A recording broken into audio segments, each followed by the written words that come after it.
All doctors to the ER. Do these guys have any idea what they are talking about? Get squared away. Spiritual. Get squared away. Emotional. Get squared away. Mental. Get squared away. Physical. The podcast that'll help you get squared away. All right, we are back with episode 18, live Squared Away podcast with Byron Rogers. What's up, my dude? Hanging, man. It's an honor. Thanks so much for having me, you guys, man. Thank you. Let's in Cali right now. How's the weather down there? It's kind of hot, man. Well, no. It's awesome. It's like kind of perfect. It was hot last week. It was kind of miserable, and I was like, look, y'all need to figure this out. I'm not paying all these taxes. But it's back to just being chill. It's like 80 something out there right now. Come on, you got a corporation in the Dominican Republic or something that you run everything through anyways, right? You got no proof, bro. Exactly. Right? I'll never admit it. So, No, for sure, dude. Byron, I know you listened to a few of the Squared Away episodes. We'd like to start off with how we're getting squared away, but I think you're our first guest. We're going to kind of start off and introduce our audience to you and let you kind of tell us your history. Tell us the story of the Reader's Digest version of the story of Byron Rogers. Yeah, man. No, it's an honor, honestly. So I was born in the Bahamas. My parents split up. I spent half my time in Nassau, Bahamas, and half my time in Washington State. So I learned how to swim. I was spearfishing as a young man. So, that's like a superpower for African Americans. I didn't know that white people didn't like water until I got to the Marine Corps. And like all my homies were drowning. And I was like, for real, guys? You're killing me. So, I grew up in Washington State. In the Bahamas, bouncing back and forth, and I went into the Marine Corps, infantry 0351, so assaultman with 3-1 Lima Company over there. Popped over to Iraq twice. Was getting out of the Marine Corps, and I was like, man, what am I gonna do with my life? Then, by the grace of God, literally ended up running into the right place, right time, right relationships. Got pulled into executive protection at age 21, and the rest is history. We hit over 60 countries my first year. I did that on repeat with that client for 7 years, and then went down to Florida, tried to start my own company, rebuilt my books down there, and then eventually came back up to Cali, re-penetrated the industry, rebuilt my stuff up here. So now I have a boutique private security company in Southern California, and I also run a training company for civilians, the Protector Nation, where the ethos is simply helping good people become more dangerous, making the world a safer place by helping good people become more dangerous. We organize these huge events, bring in a bunch of, the other instructors at the top of the game. And we have like these immersive 72-hour events and things like that. I've got an executive protection school called Training Day through the League of Executive Protection Specialists. That's another company that I have. I've written a book called Finding Meaning After the Military. It's all about transition from the military into life. I've got a master's degree in psychology, in the counseling psychology, and a minor in forensic psychology. That's the VA trying to get me to do my appointment on Friday. Yeah, man, I think for the most part, that's it. Those are the main things, but I'm up to a lot of things. That's a hell of a repertoire. Oh, thank you. I've just been busy, man. I realized really early that I'm not that smart, so I better work really hard. That's the cheat code, man. That's an awesome attitude to have, because people that are smart and don't figure that out really don't go as far as the people that figure it out early and figure out how to work. It's sad, dude. Like, talent will take you pretty far, man, but skill, I think Will Smith was the first one that said it. He was on fire, man. But skill comes from banging on your craft, and that's what separates the men from the boys once you get into that second quarter, once you get down range, man. So that's kind of where I pull ahead, just hard work and being dumb enough to try whatever comes to mind. Where do you think you got that from? What are your parents like? Oh, 100%. Like my dad, man. He's a serial entrepreneur. When I was young, he was in a magazine that said he was one of the most successful entrepreneurs in the Bahamas. But my father, Wow. being who he is, you know, he got shot at point blank range with a shotgun, survived. He's a hard man. He's a hard man. Like, I might still have to shoot him. Like, yeah, I don't know if I like, you know what I mean? Like, it's soft. I'm just saying, you know. So, but he's a hard man. I love my father, but he has that work ethic. You know, I'd go visit him and I'd see him maybe 1 or 2 days all summer, but the rest of the time he's up early in the morning, staying up late at night, working on his computer, working on his businesses, had one of the biggest private security companies in the Bahamas, named Maximum Security. So I think some of that software got downloaded watching him. And then genetically, it's just like, it's crazy. We're a lot alike. You know, when we have conversations, he's like preaching to me what I preach to, you know, my wife and stuff like that. So it's crazy. You know, I think that's where I got a lot of it, man. You mentioned wife. Did you go straight into executive production right out of, drawing with crayons? Yeah, dude. Eating crayons and stuff. Yeah. I honestly, it was the grace of God, man. It was kind of a miracle. It's like starting at the NFL, you know? So like, I was getting out of the Marine Corps and I was like, you know, praying because I'm a Christian. And I was like, Father, what am I going to do with my life? And, you know, I can hold a gun. You know, so maybe I'll be a cop or I'll go and be a contractor. You know, we've taken over some cities and stuff. So, and I just heard that voice that was like, go to this bar. You're going to become a bodyguard. You're going to travel the world. So I went, I did it. I was actually bussing some tables trying to be a good dude cred. Something I talk about a lot. You help you go far in life, man. And, a guy was just like, hey, have this guy do it. And I was like, hey, what's up? You know, and they're like, go get these 2 permits. Give me a call back. Wait, he asked me, he's like, you're Marine? I was like, yep. He's like, you're getting out? I'm like, yep. So you got combat experience? I'm like, yep. He's like, go get these 2 permits. I'll show you how to make a lot more money doing what you're doing.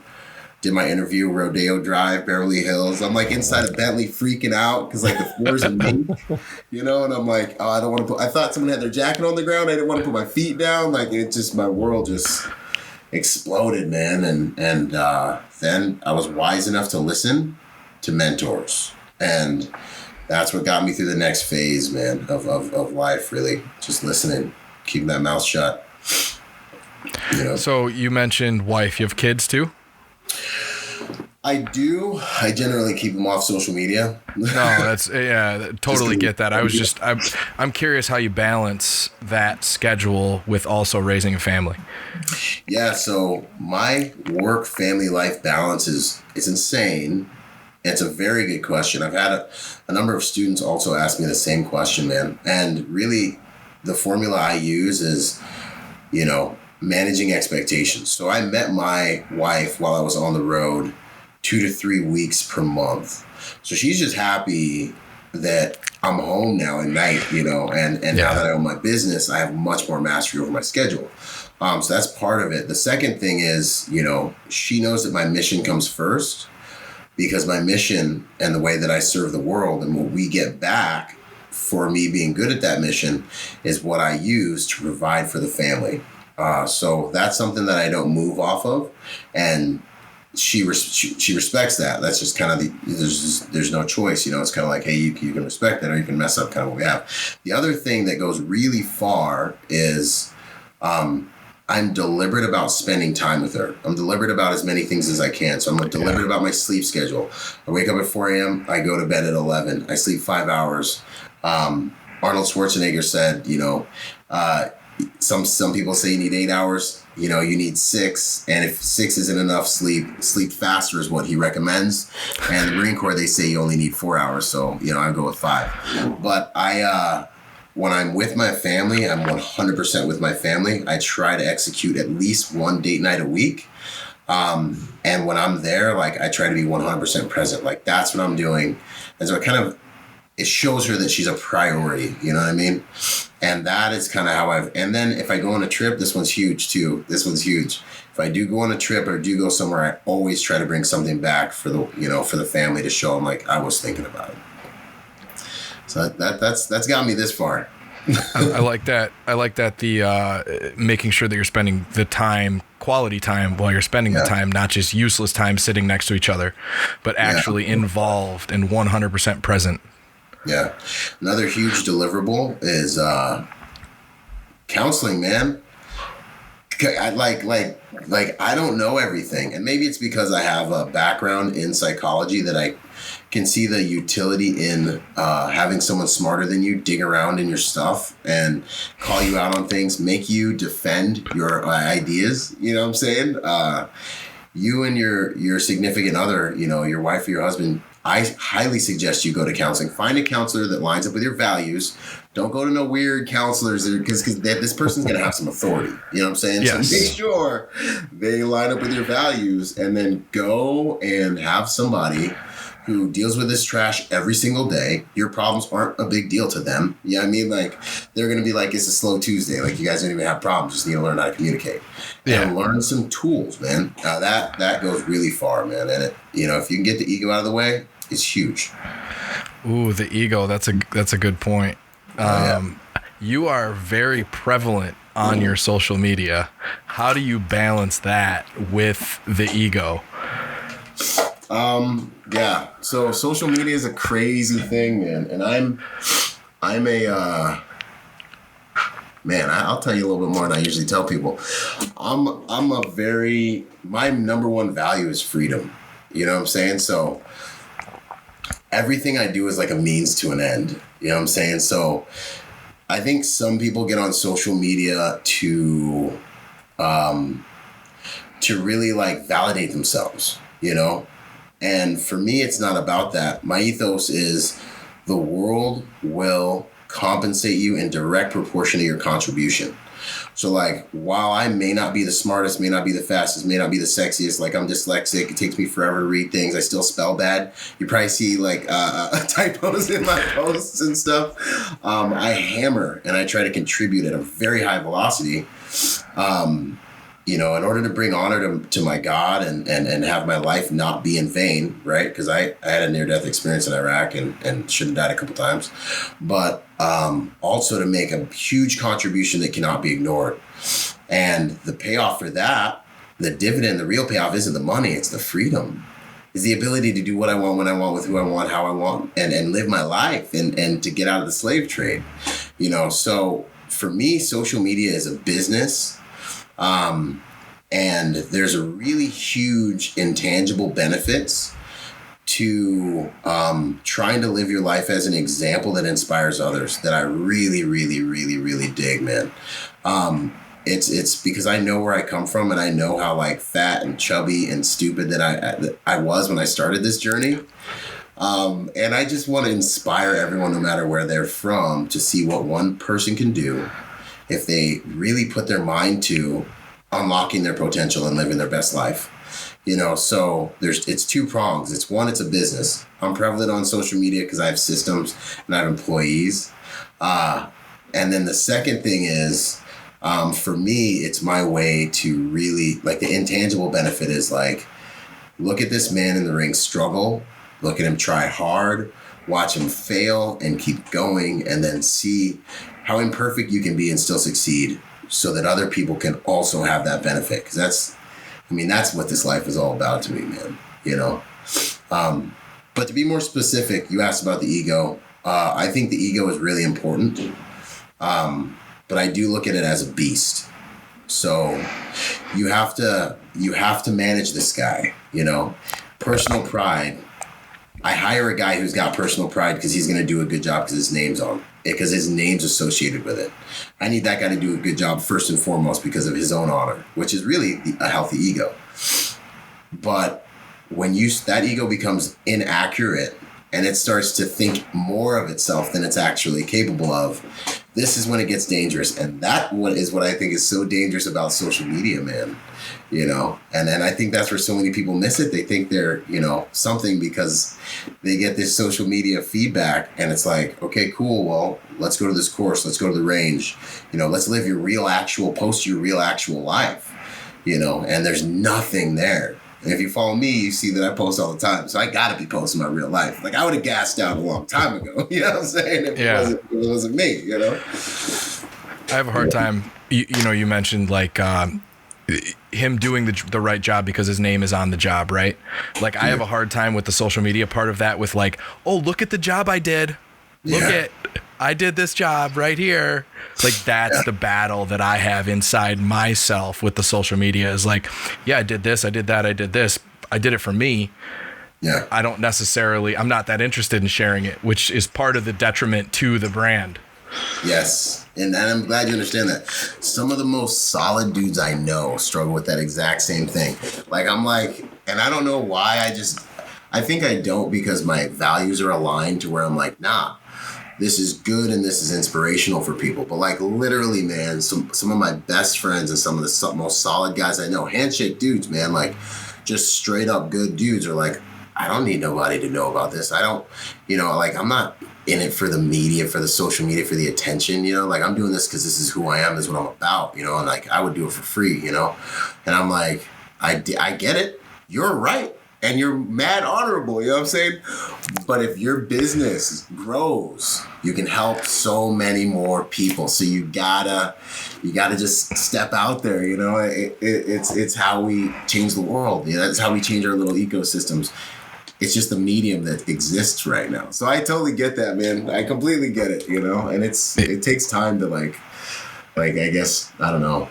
It's the inspiring the tribe that draws you into it, right? Like your group, your people, it inspires them.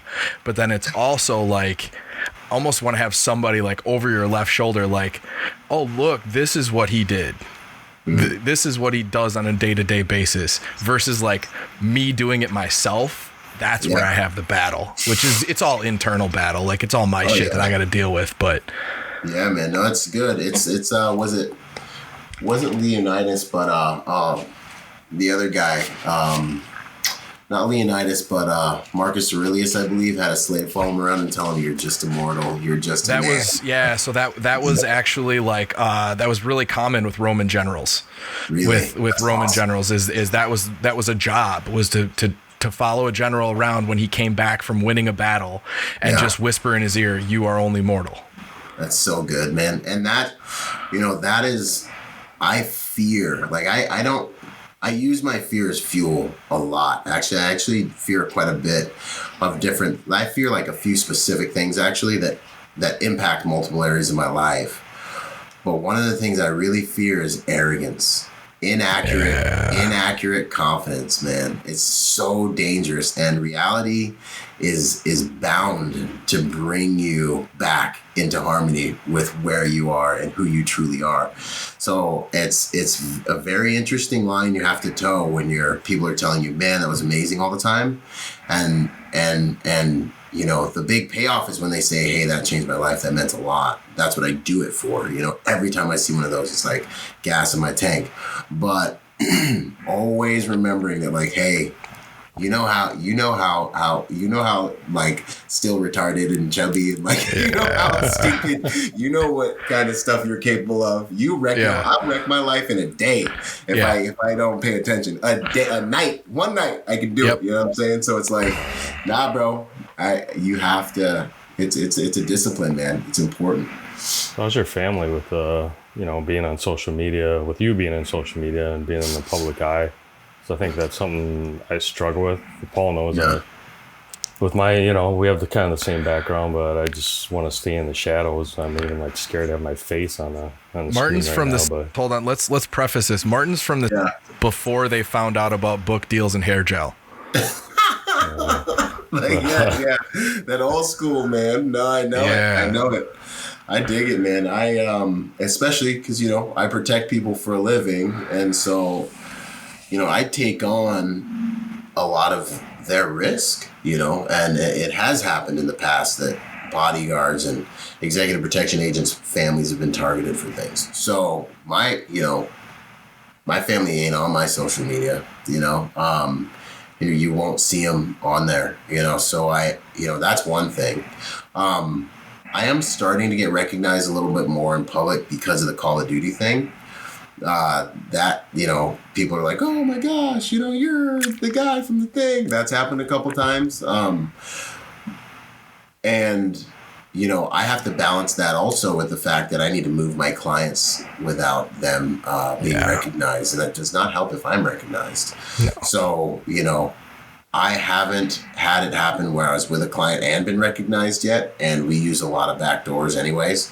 But yeah, man, with the family, I just don't involve them. You know, you're gonna think I'm just a dude. You'll see a ring, but that's about it. You know, we're still building the parachute on some of that stuff on the way down, though. That's true. How does that affect you spiritually? I mean, you know, you say you're a Christian. I'm a Christian guy too, and Yeah. you know, how does that, being in the public eye and you know, being in the protection side, how does that affect your spirituality, or how do you keep yourself, you know, squared away in that area? Yeah, man. It's my, you know, my spirituality is all about a relationship, right? Like, I have some tattoos that are all about my spirituality, and, you know, I have the face of God here, and I have a, you know, Chiro on my chest and things like that. So it's literally the only reason I'm alive.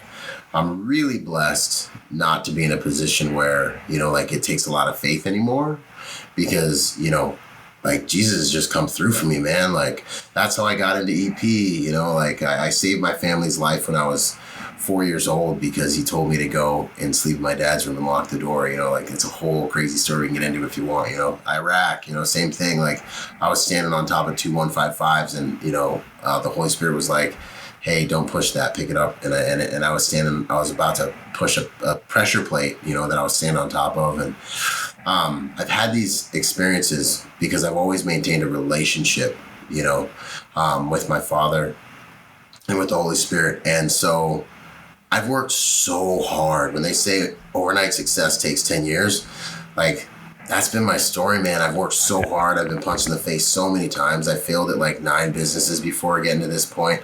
I'm only even here because, you know, like, the right people, like, by the grace of God, have been brought into my life. So it's like, by no means am I perfect. And he's been with me through all that imperfection. You know, my dark times, getting out of the Marine Corps, like, I mean, it's all in my book, man, like, wilding out, making 6 figures at 21, doing drugs all over the world, you know. And he's always been faithful. And I understand it's more about the relationship. like when I look at my life and I look at my brand, the major impact is that my brand and my success, it's all because I don't want this opportunity to live to be in vain that he gave me. It can't be in vain, man. I got hit by 60 some pounds of homemade explosives in Iraq and an IED. I died. I prayed. I got to come back. Like, so I can't let this be in vain. So all these brands, you know, that I'm building and everything I'm doing are really just to show people how an imperfect man can do something awesome by the grace of God, you know. And the beautiful thing about it is the more and more I am able to like mature into who he's called me to be and be and live the way he has called me to be, the more blessed I am, which we get told in Sunday school. But like, it just becomes realer and realer as you grow up, and you're like, oh my gosh, you know, but like, you got to go through your phase of thinking you know how to do it yourself, I guess. I don't know. So I'm in a beautiful place right now, and it's a genuine place that I've earned. So it's, you know, like when you earn something, it can't really be taken away that easy. So it's, you know, for now, that's it. You know, I'm in a good season. There'll be challenges in like 10 minutes, I'm sure. If there's no challenges, it'd be boring, right? Yeah, there's no growth, man. You know? What is I like that relationship, though. I mean, I totally all agree. about the relationship. Because, I mean, I'm too stupid to be religious. It's a relationship, man. So the religion separates you. The religion kills the relationship. You're worried about doing the right thing all the time, you know. And it's like, I'm a human. I look at this experience like, hey, this is our godship. This is our chance at godship. He's got a blueprint. We're the master builder. Like, everyone over here praying and being like, oh, why does God allow bad things to happen? Yo, homie. I don't want to preach too much. I don't know how religious you're gonna get, but I guess if I'm just being myself, you can be yourself, man. You can do it. But you know, people are like, well, how could God allow these things to happen? I'm like, God has a plan, but what happens on earth happens because of our humanity. When God wants to get something done down here, he sends a man. He said, let man have dominion down here in Genesis. So like, man, you can do whatever you want right now. God's not going to stop you. You know what I mean? So, you know, when people are like, like get stuck in legalism from religion, or they want to blame God. I'm like, no, you need to look in the mirror, homeboy. And if good things are going to happen here, it's because the body of Christ, like the good people on the planet, actually do something. And that's why I'm all about helping good people become more dangerous with this brand, because good people need to be formidable. It's not enough just to be good, you know? So, you know, the reality of the relationship and the room it makes for your humanity is really, in my opinion, the only way to live life, man. And he's been with me in some of the darkest, spun out, crazy places that I've been, because I'm an intense guy, you know what I mean? So I'm gonna take it all the way with whatever I do, and I kind of have with a lot of things, you know. And it's been beautiful, man. Well, and that sort of intensity and extremism in all aspects also creates the man that you become. So like if you were a, you know, got your psychology degree and were sitting behind a desk counseling couples, right? Like you wouldn't become this person you are, because you wouldn't have the experiences that you've learned from and grown from. Yeah, man. And that's what that builds people. That builds people, you know, that gives people things to learn from and gives them things to lean on when they're in hard times. 100%. Like, you don't want to be a knight in shining armor, because it means your metal hasn't been tested, you know what I mean? Yeah. But I think the difference in people, man, is that your perspective dictates your performance, man. Like, you get one guy goes through something and it's the end of the world and it's like they're dying. Another guy, you know, one person falls in a mud puddle, they're pissed off all day. The next person falls in a mud puddle, they got stain on their jeans, they laugh at it, they laugh at themselves, they get up, you know what I mean? They have a good day. And it's like, I think especially even in the veteran community, man, that perspective, you know, I go through what I went through, getting blown up and all the stuff that happens, you know, to me, and I'm like, nothing can kill me until God wants me to die. Like, I'm about to hammer, you know what I'm saying? Like, I wake up in the morning like, hey, guess what? I was in the Marine Corps and I'm not cold and wet, so guess what? This doesn't suck. I'm about to go as hard right now. Like, I remember what it was like when I was sleeping for 45 minutes, you know, broken up throughout the night, freezing, you know what I mean? Eating hummus and dujudge and samoon with the Hajis, getting dysentery and then eating it again just because it was like the only thing that was bomb.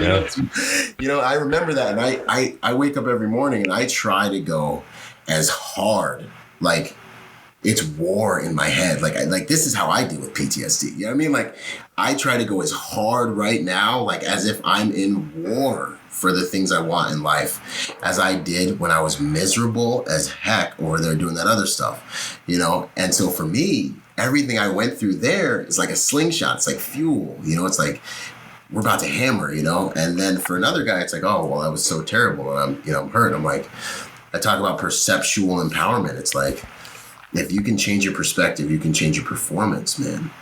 And this is the alchemy of the mind, man, that we can really unlock in this life. And it works. It's worked for me, at least. You know what I'm saying? It's worked for a lot of people. Yeah. You know, it's huge. So what's your physical practice? What's your exercise look like? What's your diet look like? This is kind of, you know, so we get into being squared away. We kind of covered the spiritual already.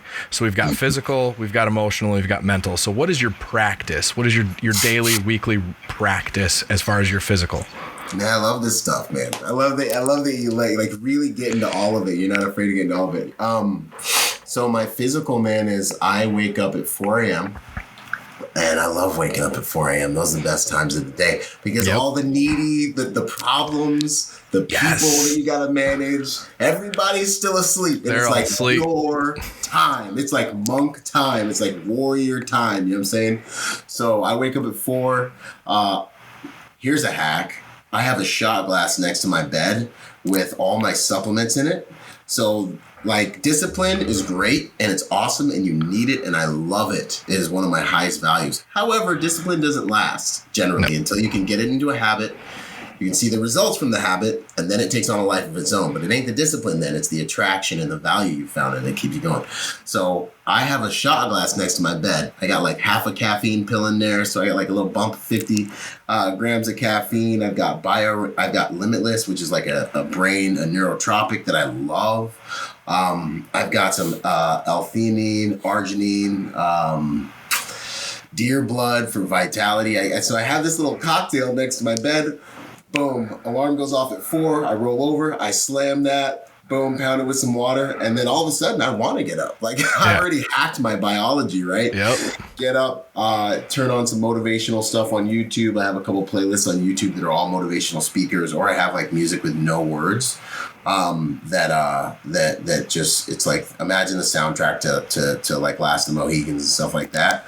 So I'm already like in the zone, like, and I can be as crazy and creepy and, you know, like war as I want to be. Because ain't nobody up yet, right? As long as I don't wake up the family, I can do whatever the heck I want. And within, 30, 40 minutes, I'm in the car and I can kind of take my time. Boom, get down there. Green tea is the best pre-workout in the world. So I slam some green tea. I get my gallon all nice and filled up.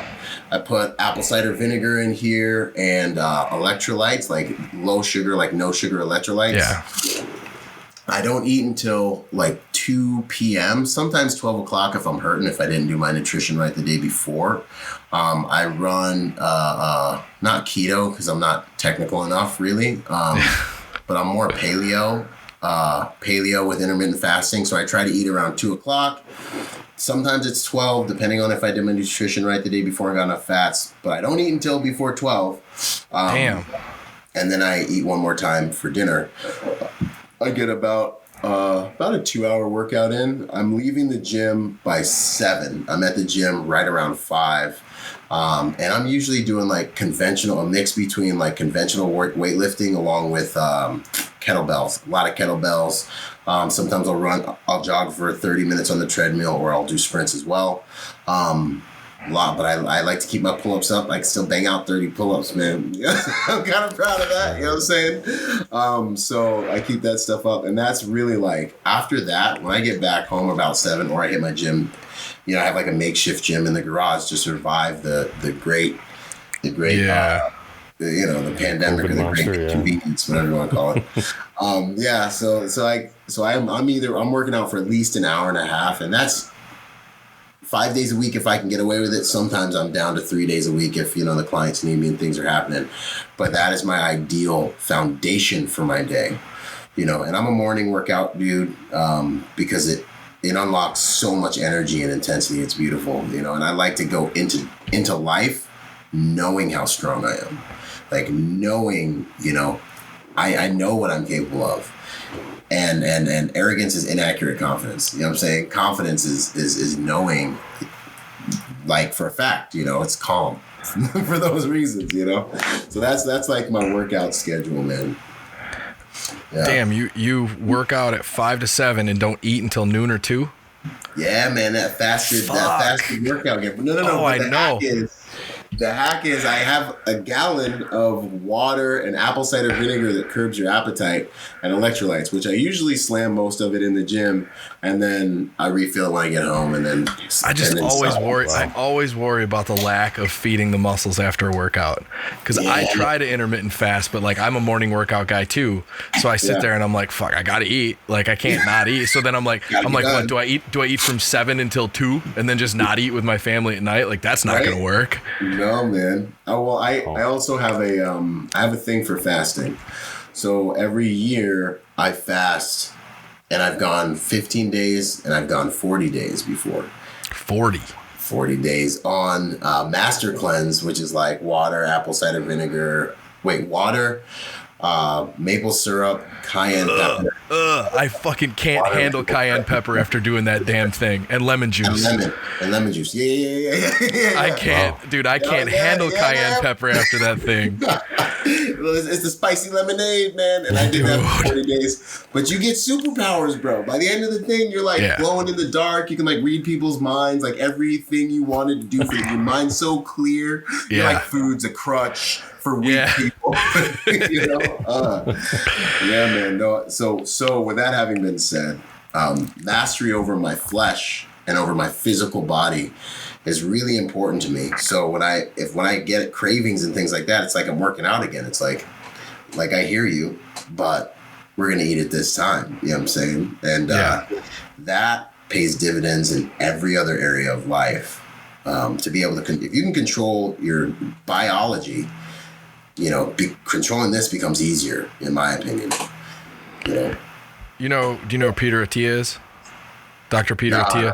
Man, I might know his face or So something. if you Google Peter Attia and fasting, he's a research scientist, and he has a program for fasting, which he does every year, that is a 10 or 15 day fast, but it also includes two different.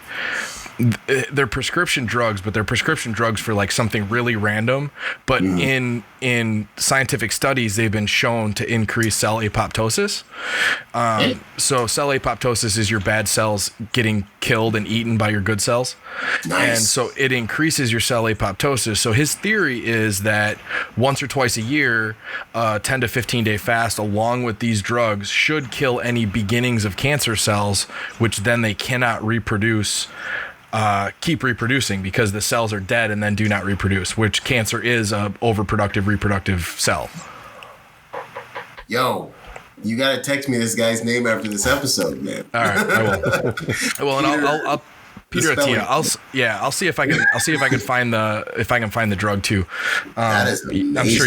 I'm sure you got some connections in your world where you can get a script Yes. written.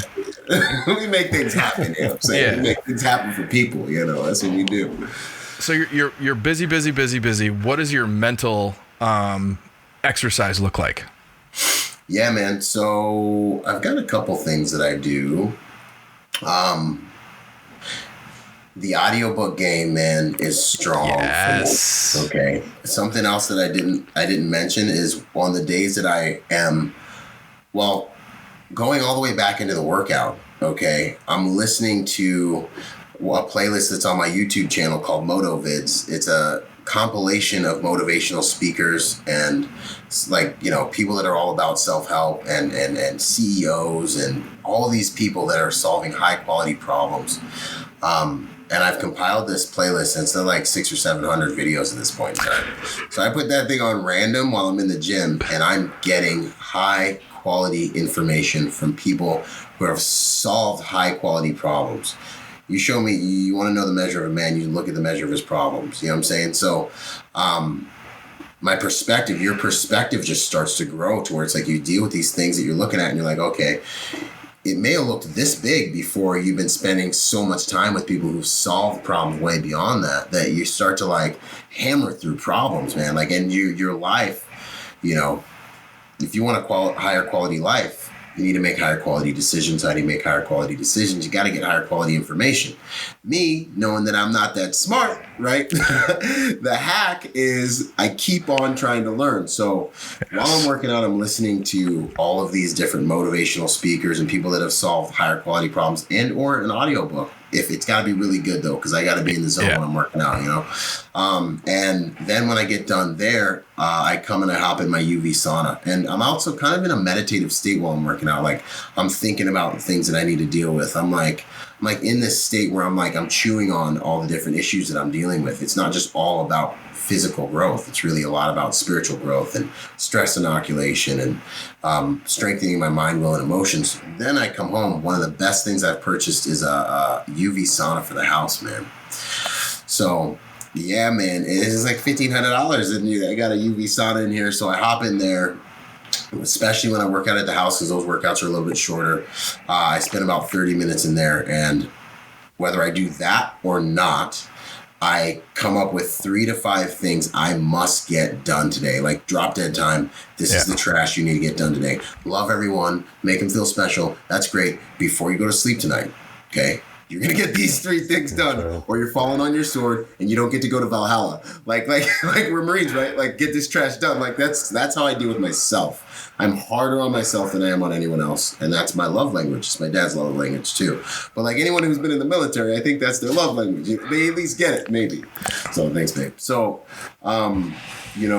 focus and perspective. So I'm going into the day with this like 3 to 5 things where I'm like, this is going to happen today.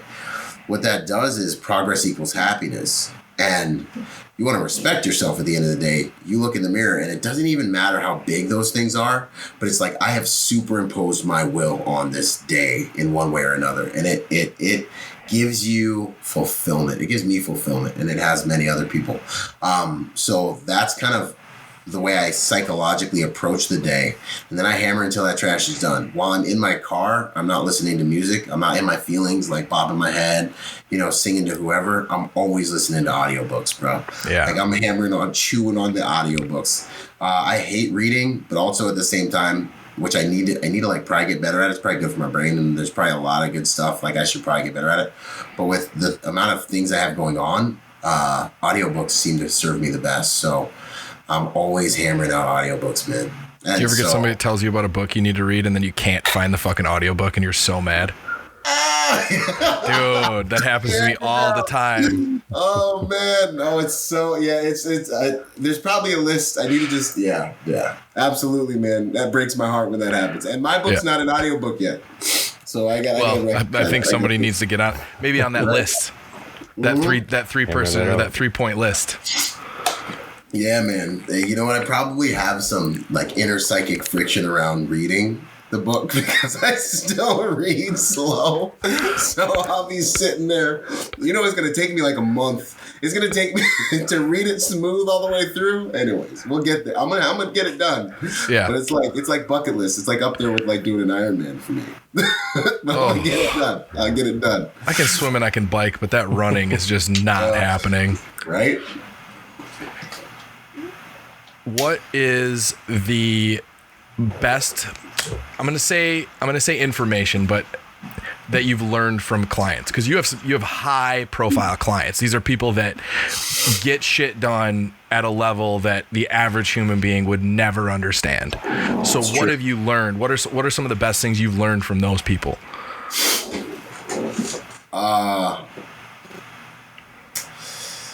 I've seen people that are self-actualized, man. So like as you mature, if like authenticity is a muscle, and it's like when you really start to master it, you're like a lion, man. When you're able to be like Bruce Lee talks something about, he's like something about martial arts helps you to like express yourself. And it's like a muscle, and you have to work it so that when you want it, it's there. You know what I'm saying? And that's what I've seen in some people, to where it's like they are so authentic and congruent and honest with the external world and themselves. And this is like such a powerful and important thing. And it takes the normal human being a long time to do it. But man, it is a huge deliverable to bring into your life, because your happiness and all these different intangibles really start to come alive as you are creating and watching, your Frankenstein sit up and walk around the room and creating this whole world. And now, I've been able to kind of try and mirror that and go after that, to where I'm starting to get a piece of it. And I'm like, oh my gosh, so authenticity is your superpower, and it is a muscle, and you need to learn. If you really want to impact the world, man, in the way that you were sent here to do, and I believe everyone's got a seed, inside of them that can be a jungle, a forest, if they can cultivate that seed, man. And that's what life's about. But that's one of the hugest things. There's another huge thing, and I have the advantage of seeing it from like the top down, like being in the jet and then being like, yo, wow, this all came from that. That's crazy, And it's a journey. You can't see the end from the beginning. You just have to have the strength to start where you're at, and be faithful with a little, and not despise small beginnings, and just work your little angles until you have like more stuff, That's beautiful, man. The other one that comes to mind real quick is find your calling and then find your spouse. Find your path and then find your spouse, because if you find your calling after you find your spouse, and they're not like, as mature enough, it takes a person that's very mature and confident and grounded and all these different things to be fine with the amount of time you're going to need to devote to what your heart is telling you need to do with your life. You might find yourself in a competition with your mission, your calling, and your spouse. That's a tough one for a lot of men to win. I've seen, there's two men inside of each man. I've seen a man that it can be a monster professionally. He can be a warrior that like we could all just would never even would just inspire to be like. The man's done so much, but he's like a kitten when it comes to his female, you know. So there's two men inside of every man. I've seen that too. I'm like, this guy, I respect this guy is like amazing. And then you see him with his female, he's like a kitten, and then she's stomping all over him. There's two men inside of every man. You need to learn how to master both realms, both empires, you know. And your family is your first enterprise, you know. So that there's a lot I could say about that, you know, and it takes a man to do that, you know, it was just not always being the guy they like, you know what I'm saying? Sometimes it takes being the man that says, hey, no, you can be mad at me if you want, but this is what we're going to do because this is what I believe is right. And I'm responsible for all of this, you know, and there's a conversation, I'll drop this one. And this is a conversation I've had. Look around you. Do you see this house? Do you see all of this? This has come out of me by the grace of God. You know, and following the path I believe I'm supposed to be on. And that's what we're doing here, you know? And so I take full responsibility for this. And that's why I got to make this decision, you know? So that's a whole thing. What else have I seen? I've seen that you can have everything and feel like you have nothing, you know, if your family's not intact. And I've had billionaires look at me. Yeah, man, balance. I've had billionaires look at me and be like, how is this little, like, dude, happy and I have everything and this little guy with his computer is sitting on my jet like just sitting there doing my schoolwork and they're just like this they looking at me like almost like I hate you but I love you, you know. So those are some things for sure that I've seen, man, that have been really impactful.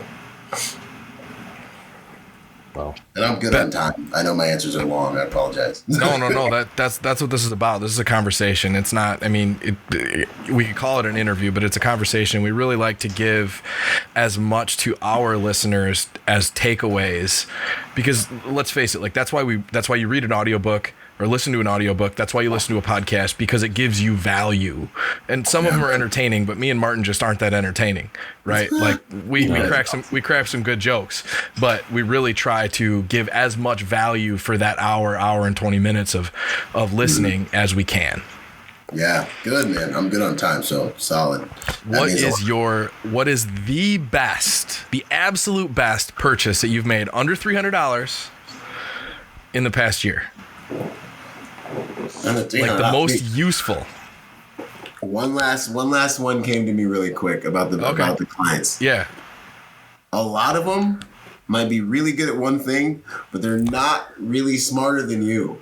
Like a lot of them just like they're in a lot of times I've been sitting there like, how am I working for you? And you know what I mean? Like I've experienced that a lot. I've been like, for real?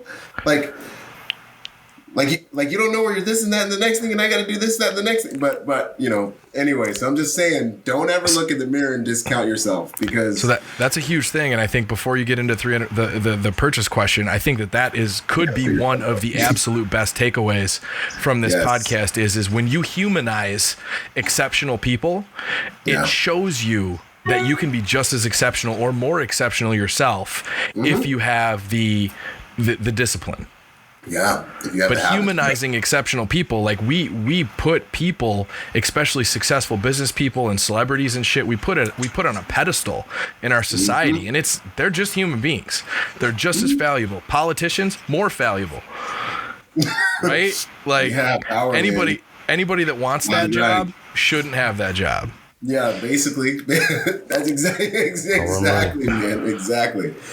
Yeah, man. That's one that I've definitely, and honestly, it's been even kind of inspirational for me, you know, because I sometimes sit there and I'm like, I gotta figure this out, man. Yeah. You know, you shouldn't. Yeah, if you can do it, I can do it. I'm finna do it. You know. So most useful purchase under $300. Right, I'm like looking around. I know. No, you guys. There's something that you know that you've purchased that's like, holy shit, I use this every day and I don't even think about it. Well, my cell phone was more than $300. I'd say it's like gear that to be completely honest with you, man, my it's just so like not sexy, but like, yo, I love my shockwaves, bro. Yeah. Every So I day, think man, I rock these bad boys. Aftershocks. You know what I'm saying? They don't go in your ear, so you have total hearing. You have hearing. I saw a guy in the gym rocking them. I was like, yo, what you got there, bro? For EP, they're perfect because, you know, I can hear the client when they're in the car, when I'm driving them and they're like talking about whatever they're talking about.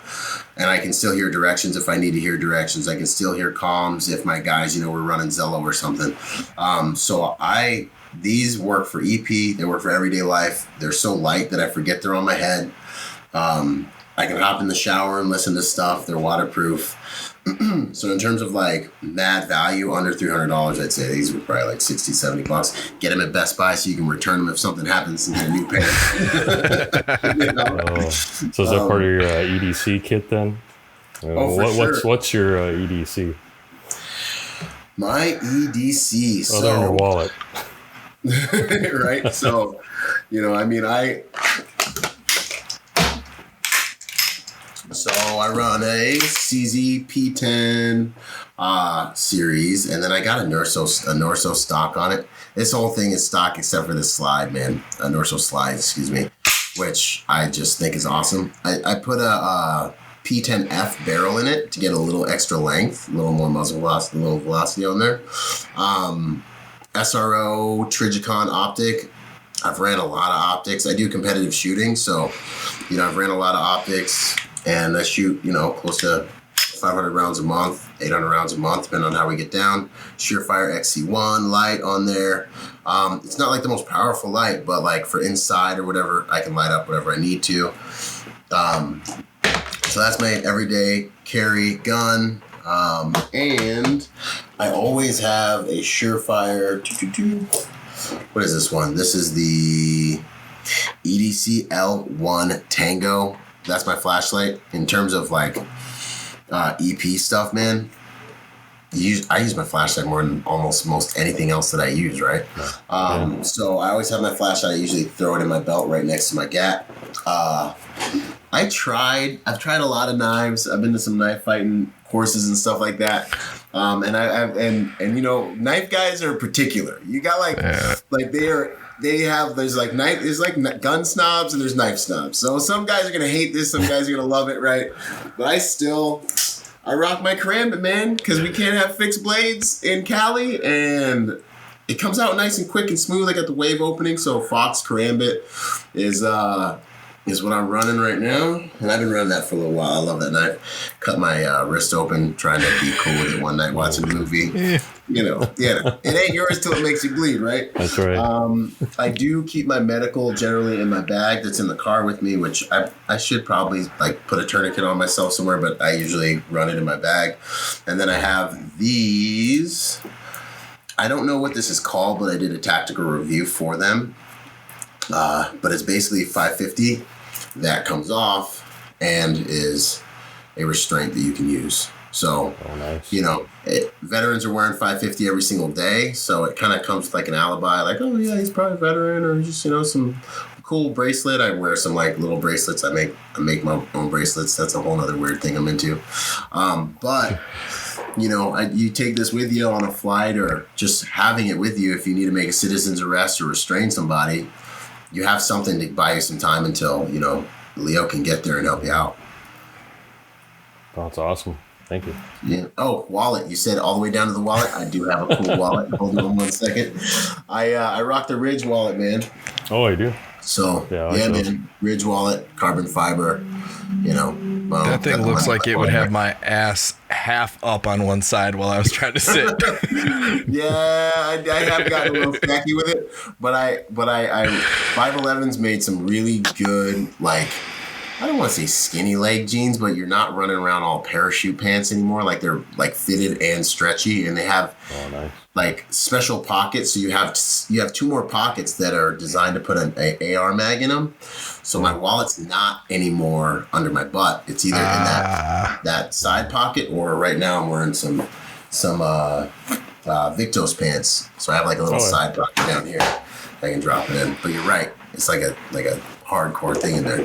So you mentioned 511. You've been on some magazine covers and done some 511 stuff. Those My man, bangs. do you have an agent or a publicist, or what is your angle to exploiting that angle of the business?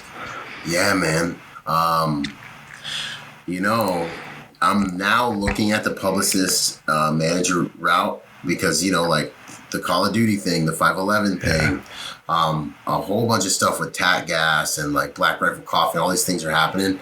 And honestly, dude, it's been the grace of God and good dude cred, man. And I know that answer sucks forever, but it's just been, It's been organic is what you're saying. It's been ultra organic, man. It's just been like, prominent dude hit me up and was like, "Hey, bro, we need another dude for this Call of Duty shoot. You down?" I'm like, "Yeah, I'm down.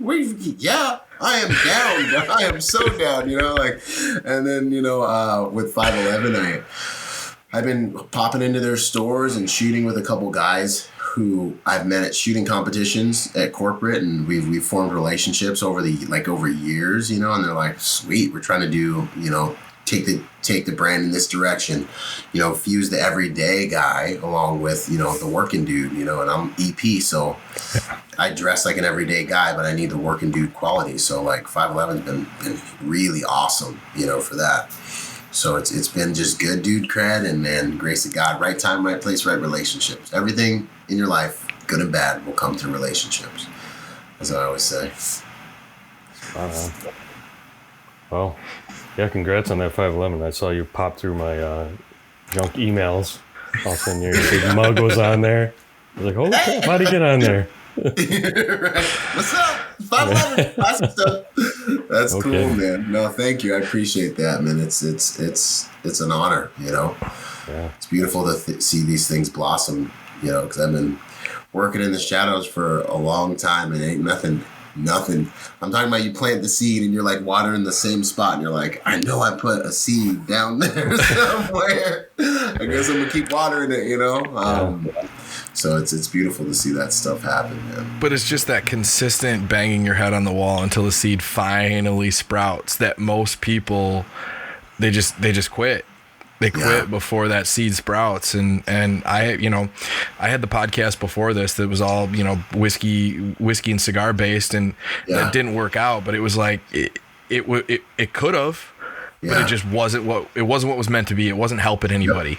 And that's where this fills that is like this, that is the calling is helping people improve, helping people get better. And this fits all of those bills. Yeah, man. No, that's the secret sauce, because when you're building from that place, it's such a powerful place, because it's like, it's not necessarily about how perfect or cool or like, I'm not special forces or anything. Like, I'm not that cool.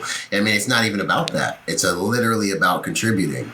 And so like, you can sit here and be you and make these awesome contributions, have these amazing conversations, and literally help people. And that's what really causes the growth, man. And then it takes maturity for us to get that, you know what I mean? Because I started out just wanting freedom. I started out just being like, look, I ain't gonna die not even having had enough freedom to live my own life. I'm a grown man. I survived Iraq. I need my freedom, man. Like, and then after a while, as I kind of became purified by the struggle of making something happen, that's when I kind of just was like, well, it's like, look in your hands. What do you have in your hands? Because at first I didn't want to talk about EP. I wanted to build something on something else, and so I started all these different businesses, and it was like, no, look in your hands. What have I given you in your hands? And that's when I realized, like, well, I've been doing EP for a decade. I've been doing it since it's the only job I've had as an adult other than the Marine Corps. Maybe I should talk about that. And then boom, it's like, okay, well, I guess we found something, But you learned lessons in all those failures though. Oh my gosh. My ability to like blitz the industry, and my ability to produce media as quickly as I produce it, and my approach to running my businesses, all that stuff I learned from failing a marketing company, from failing it at like around 8 different businesses, failing it like at network marketing companies. My approach to launching live events, having my first live event, have 250 people, travel from different countries to that event. Like, all those things I learned from all the failures. I thank God for every single one of those failures. It really made me into the man that is more formidable to do these tasks. You know, without that, I'd be freaking out right now. I'm like 3 things that are happening, but I'm not. I'm chilling. You know what I'm saying? So I'm like, all right, we got this. You know, yeah, man, that's meaningful. What's your favorite book suggestion? Ooh. Oh man, you know, this is a tough one for me because I love these things, man. These audiobooks. So if I had to choose one, I would say Robert Greene, 48 Laws of Power, because it's all about, we'll just call it relationships and human interaction, and your ability to win and lose in life is going to have a lot to do with, and this is the friction point. Some of my dudes that are the most solid dudes I know, they're kind of lone wolves. You know, they're kind of like, look, man, like I'm not about any of the BS. Like, you know, they say they're going to do something. It's done. They're solid.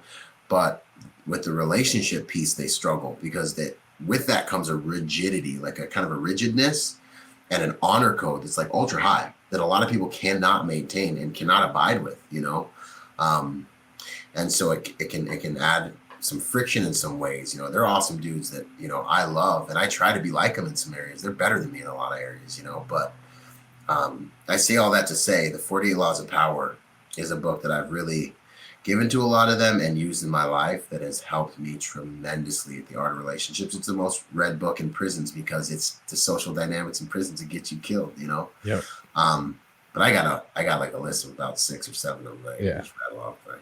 Robert, all Robert Greene. I mean, you go Mastery to even the 50th Law. You want to get really crazy? Is he wrote a book with 50 Cent? I know, and I was like 50 Cent, yeah, whatever. But I was like, but Robert Greene's in it, so I'm gonna read it.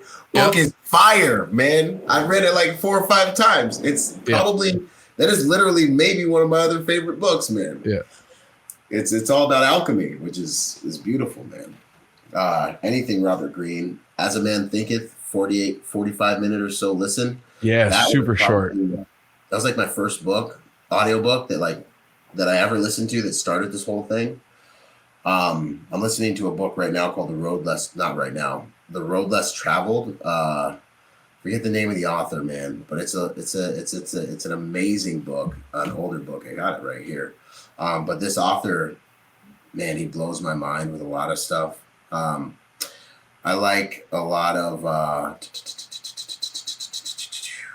there it is, The Road Less Traveled by Scott M. Dang it, just like hiding his you just look up M.D. Scott. Yeah, we'll link it. Yeah, man. So those are some books, but yeah, man, I love the audiobook game. We'll just say Robert Greene, anything. Get up in there. Yeah. And then from Robert Greene, there's so many understudies that you can follow through that have done more scientific stuff after, but were motivated by Robert Greene.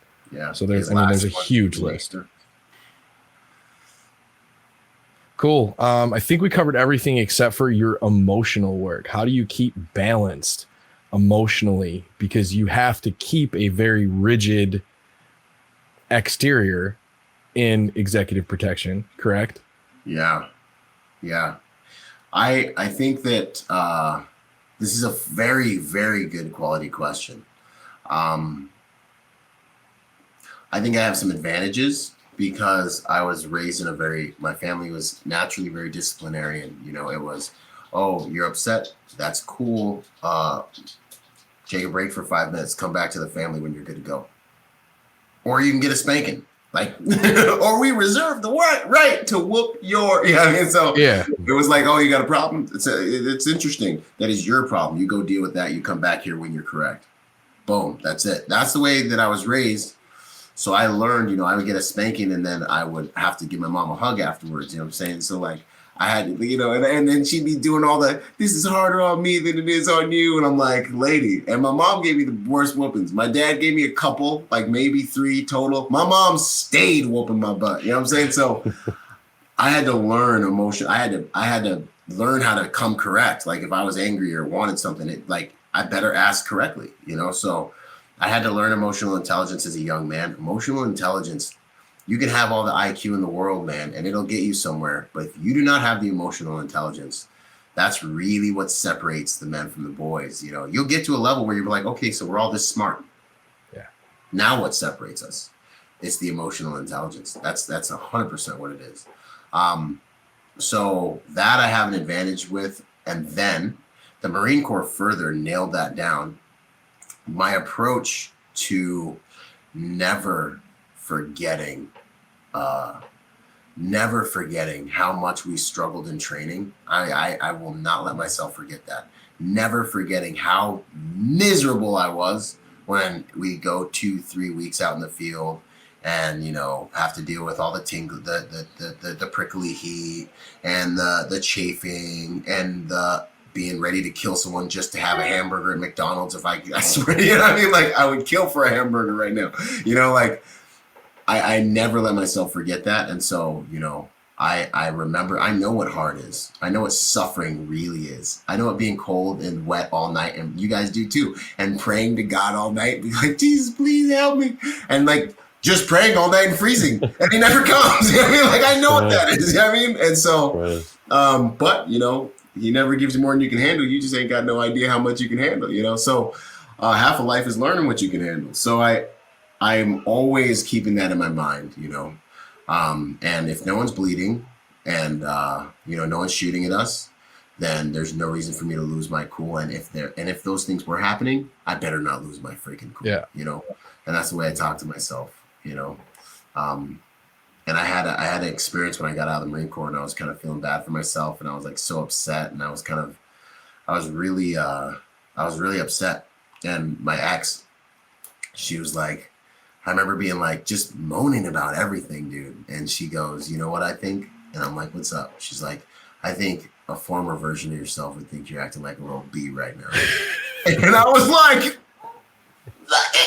yeah, that hurt. And I just remember being like, you know what? Oh, it hurt so good, because she was right. And from that day on, I was just like, don't forget who you are, dude. Don't forget where you come from. Don't forget. Let freaking, you know, Lance Corporal Rogers see you talking like this right now and acting like this right now when you were 21 and perfect, you know, when you were like 19 and perfect. And what would he think right now listening to you, you know? So those are some things. And if I get upset, I catch myself, I stop, and I'm still until I've thought about how to react. And my brain goes into overhaul if I get upset. I completely ignore my emotions. And I got challenged in my psychology class, my master's class. My teachers were like, well, they like didn't like that I wasn't buying into their emotionalism. So I had to explain this. And I was like, if I get upset, I shut down my emotions, because I know that I'm stupid when I'm emotional. I come up with a plan. I come up with a plan of action, and then as I execute on that plan and as I figure that out, I check back in with my emotions. Progress equals happiness. And that's when I'm like, okay, we're making progress. And then I check back in with my emotions. I know my emotions, but my emotions are like misbehaving children. I do not let them control me. You know? That's awesome. I love right away when you said your mom made you hug her after you got your ass whipped. Yeah, dude. No. But I love that, because of what that shows that a discipline is, you're disciplining an action, not a human being. I'm not disciplining you because of who you are. I'm disciplining you because I'm disciplining your action, and I still love you. I love you. And that's an amazing thing to teach a young human, because we don't even teach that to grown-up humans. Half the people that are incarcerated think that they're incarcerated because of themselves, not because of the illegal actions that they committed. Right. 100%. And I have spent a lot of time in this life trying to help subordinates understand, employees understand, people in relationships understand that, look, you are not your results. Like, these results came from you, but what we're doing here is a relationship. I'm here to bring the best out in you. And I love you. I understand your humanity. You know what I'm saying? Like, I love you in your imperfection, in your humanity. The same way God loves me, you know? And so this correction, this constructive criticism, or even this discipline and these consequences are coming as a result of your action, which isn't the sum total of who you are or my perspective on you, but you will have to work to be who I know you, who I hired you, or who I know, or who I even, married you or became friends with you, to bring that out. And that's what I'm doing with myself. We're on this journey together. So that what you said is money, dude. That's 100% right. I got one more for you, and this one's a little. Yeah, so we preach personal responsibility, the philosophy Yes. of personal responsibility across the board. Doesn't matter if you started at home base or you started at third base. The first step is taking the right foot, putting it in front of the left foot, and improving. Right? You are a successful, well-spoken, conservative, from what I pick up, African American man. Yeah. What can we do To try to inspire that in the youth in the minority communities today? That's a great question. Because they're not going to look at me. I'm not going to inspire them. Exactly, and that's the jump off of the answer. I almost burned Instagram to the ground this morning because of something like that. I don't know if you saw. I posted something about this morning, kind of on this topic this morning, because one of the, I'd say, most painful things that I deal with now is that, I am a Black guy who, has been able to create something, like you said. And now that I want to turn around and inspire, and this has happened my entire life, but now it's even more annoying, that I want to turn around and inspire, all the other Black people that are coming up and show them, like, look at me. Look at what you can do being imperfect and doing your best, and by the grace of God, I want to show them, like, I want to inspire them. And then all of a sudden, I'm not Black enough. Really? What? You mean to tell me? I've been Black my entire life with tattoos, 240 pound, 230 pound Black dude, and I'm not Black enough, and I got facial hair, and I'm not Black enough for you now because I don't believe in this victim crap. You know what I'm saying? Like, I gotta go outside and be Black for the rest of the day. You know what I'm saying? Like, people don't look at me and think, oh wait, no, he's a Republican, so we on the same team. They're not thinking that, homie. We both been Black from since pimpin's been pimping. You know what I'm saying? Like, and the thing is, I've been in the back of cop cars, and like, I've been, harassed because I'm Black. Like, one of my other Marines came back from Afghanistan. And we were like, yo, let's link up real quick, man. Like, he's like, I got to go see my family. I'm like, solid, dude. But let's just I just want to say hi. He's like, yeah, man. So we stopped in a Denny's parking lot. And then they called the cops. And then the cops roll up on us and they're like, hey, buddy, what are you doing? And we're like, oh, yeah, we're just two Marines. And so like, my buddy just got back from Afghanistan. He's all like, face is all sucked in and everything. He just literally got off the plane. And the cops like, yeah, cool. Where's the weed at, doc? We're like, okay, So, I'm like, officer, we're Marines. You can get a K9 unit out here. I don't know what to tell you, man. We ain't got no weed. He's like, okay, cool. Close your eyes. So he's like doing his cop thing. And, I got a choice. I can be upset about that. I can cry about it. I can let it impact my life, but like the reality, there's two sides to it. It's like, when I'm in Iraq and I'm doing VCPs, what I'm saying? If I run up on a car full of Iraqis that just aren't wearing their man dresses and are wearing tennis shoes, then guess what? If it walks like a duck and it cracks like a duck, maybe it's a duck, and I want to go home. So I'm gonna treat them probably maybe like they're Mooj. Like, I'm gonna pay attention, homie. I'm gonna pay attention. So there's the one side that's like, I get a bunch of crap on social media because they're like, well, how come all of your violent videos have Black people in them? I'm like, homie, I don't see color. I'm just posting tactical protection reviews to help people understand. And you know what? It looks like we need to stop committing a disproportionate amount of crime then, because, homie, like, these are the videos. You can say that. We can't say that. Yeah, I know, right? I can't say that. You know what I'm saying? This is what's happening. Like, I know no one believes FBI crime statistics, but they're the FBI crime statistics, man. Like, so I believe if there is like a huge thing that's been done to the African American community, to the Black community, I don't even like calling it African American community because there's a lot about it that has really nothing to do with African and everything to do with hip hop, which I believe is probably the most corrosive thing that has been injected into our society, has been injected into our values and into our culture.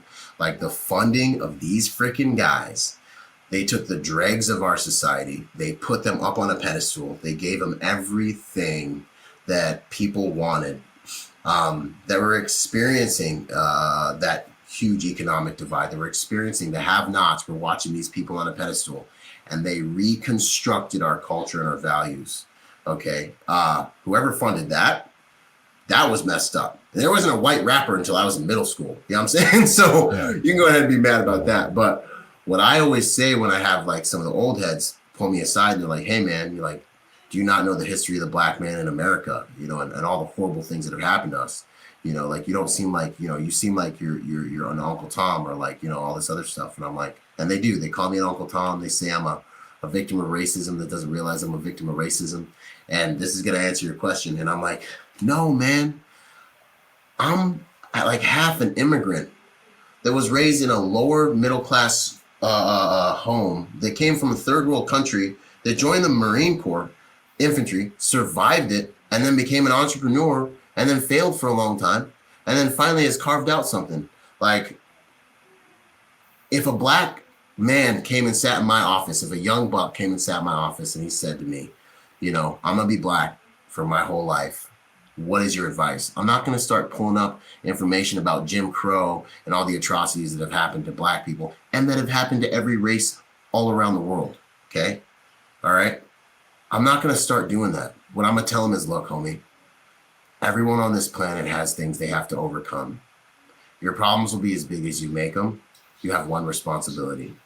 Do the best you can with what you have every single day, no matter how anyone treats you. How they treat you is their business. How you react is your business. White dudes are getting shots popped at them now more than any other culture in the damn country. You know what I'm saying? Being black, sometimes it's an advantage. I can tell you I have won and been moved forward so many times because I'm black and competent, especially. You know, I've had so many opportunities, especially in corporate environments where they're like, put Byron in the front. Like, we won't look racist. That'll be tight. And he's actually good at it. Like, so there's actually a thing called black privilege that I'm killing the game with right now. So I would tell, how do you guys inspire it? The real tragedy is that they've developed a protection strategy within what I believe is the mental plantation into that whole argument that says a white man can't speak on black issues. It's the biggest tragedy in the world, because I have a lot of white friends that grew up in the hood that their experience is more hood than black people that grew up in the hood because they were a white person growing up in the hood and they got beat up every single day for it. You know what I'm saying? So with all of that having been said, we all need people inside that community, I think, to really rise up and start just telling the truth. And I am seeing it happen. I am seeing more and more people, like when I post something that's countercultural, it's like, you can be anything you want to be. You're not limited just because you're black. You know, I for sure get attacked by black people, but I also